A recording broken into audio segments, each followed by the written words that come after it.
Akala natin ang pinakamagandang maipamamana sa ating mga anak ay bahay, lupa, sasakyan o malaking ipon sa bangko. Totoo, malaking tulong ang mga iyon. Pero may isang pamana na may mas malaking epekto at hindi nauubos kahit anong mangyari.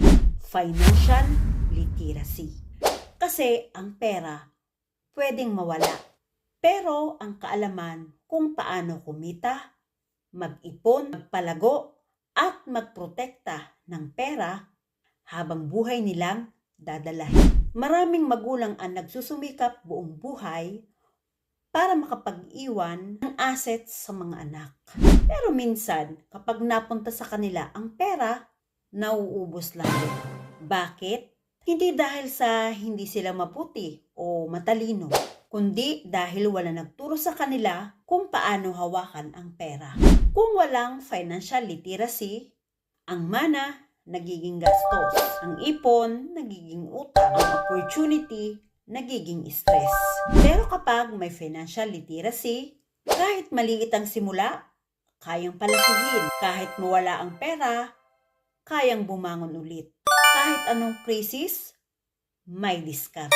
Imagine this, lumaki ang anak mo na marunong mag-budget, hindi madaling mabiktima ng utang, marunong mag-invest, may emergency fund, may insurance at long-term plan. Hindi umaasa sa iba para sa future niya. Hindi lang sila financially stable, financially confident pa. At ang pinakamaganda, hindi matatapos sa kanila ang blessing. Ipapasa nila ito sa susunod na henerasyon. Yes! That's how you break the cycle of financial struggle. Hindi mo kailangang maging milyonaryo para makapag-iwan ng pamana.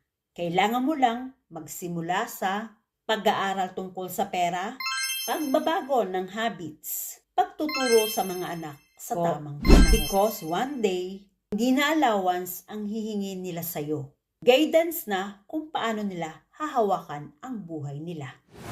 And when that day comes, magiging proud ka na handa na sila.